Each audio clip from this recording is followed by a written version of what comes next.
那天晚上，我和丈夫又吵得不可开交。他那句"你滚回你妈家去吧"，像刀子一样扎进我心里。我收拾了几件衣服，哭着回到了娘家。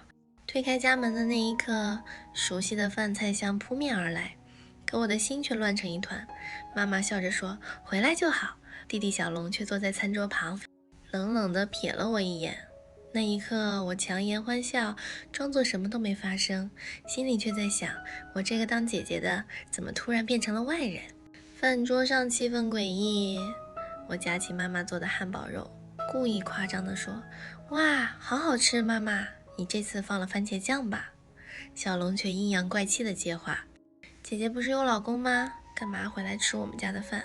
我脸上的笑容僵住了，指尖微微颤抖，筷子差点掉落，心里一股委屈涌上来。我明明是这个家的大姐，从小护着她长大，现在却被她这么挤兑，但我忍住了，低头吃菜，表面平静，内心却像被搅乱的湖水，波澜起伏。吃完饭，我去弟弟房间拿东西，他突然挡在门口，别随便进来，恶心。我愣住了，声音都发抖，这里也是我的房间啊。他却冷笑：你有自己家，滚回去。我们就这样吵起来。我气得胸口起伏，双手紧紧抓住门框，指关节发白，脸上火辣辣的，眼泪在眼眶打转，却强忍着没掉，心里翻江倒海。我刚被丈夫赶出来，现在连弟弟都嫌弃我，我这个姐姐的尊严呢？可看着他那张还带着少年气的脸，我又突然心软。他在高中啊，还在叛逆期。吵着吵着，气氛却变了。他突然红着脸低声说：姐姐，你和姐夫是怎么亲吻的？教教我吧，我还是处男。我瞪大眼睛，脸瞬间烧到耳根，双手下意识抱住胸口，后退一步。你在说什么傻话？不可能。他却死死拉住我的手腕，眼神带着乞求：就一次，拜托了，我童真好丢人。女生都躲着我，那一刻我的心乱了。表面上我板着脸摇头，身体却僵硬地站在原地，心里涌起复杂的情绪，震惊、尴尬，还有一丝姐姐的怜悯。从小她就黏着我，现在她把最隐秘的苦恼告诉我，我怎么能狠心拒绝？可这也太越界了。那天中午我在厨房洗碗，弟弟小龙突然早退回家，脸红得像煮熟的虾，低声说：姐，我交女朋友了，但我不会亲吻，怕出丑。我手一抖，盘子差点掉地上，可看着他那副认真又窘迫的样子，我心软了。从小他有难题都找我，这次也一样。我从橱柜拿出一个小玻璃杯递给他，隔着这个链先学嘴型和节奏。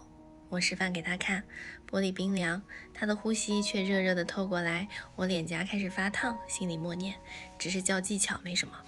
练了几次，他突然说：姐，还是觉得不真实，能不能再近一点？我还没反应过来，他手一抬就把杯子抽走，下一秒四片唇毫无预兆地贴在一起，我全身一僵，眼睛猛地睁大，那种被人渴望的触感像电流一样窜遍全身，让我一时忘了反抗。几秒后，我用力推开他，喘着气瞪他：你疯了？我转过身，双手撑在水槽边，理智告诉我必须停下，可心底却有一丝悸动在悄悄滋长。我竟然没那么讨厌。半夜我睡在客厅沙发上，被轻微脚步声惊醒。小龙蹲在旁边，我心头一紧，拉高被子，低声呵斥：这么晚干嘛？他爬上沙发，贴近耳边：白天那个吻我还是不会，明天约会我想再练练。我脸又烫起来，白天够了，回去睡。可他不依，我咬唇犹豫。白天那次意外吻已经让我彻夜难眠，现在他又得寸进尺。可看着他亮晶晶的眼睛，最终我叹气闭眼，就亲吻，不许乱来。他立刻凑过来，之后只要妈妈一出门，他就立刻缠上来要继续练习。我已经完全制止不住这个弟弟了，连我在院子里洗车，他都偷偷溜过来，声音低哑的在耳边说：姐，再来一次嘛，就当帮我复习。我手里拿着水管，手臂发僵，水花溅到裙子上，冰凉刺骨，可脸却烫得像火烧。我咬着牙，低声警告：就5分钟，超过1秒都不行。可哪有5分钟那么容易停下来？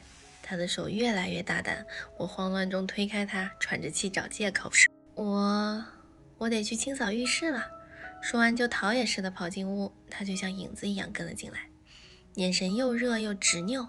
姐，我想学更多，下面怎么做？我猛地转头，瞪大眼睛，脸红到脖子根，声音都在抖：你疯了？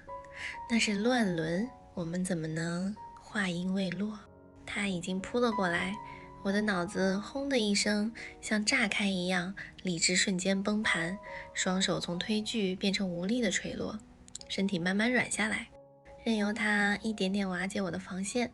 最终我下面也失手了。那些日子像一场梦，我从一个被丈夫抛弃的绝望妻子变成了在弟弟怀里重获激情的女人。心理上我经历了从震惊拒绝到怜悯妥协，再到沉沦享受，最后到愧疚与不舍的完整弧线。镜子里的我眼神不再空洞，脸颊多了血色，可心底却藏着永远抹不掉的秘密。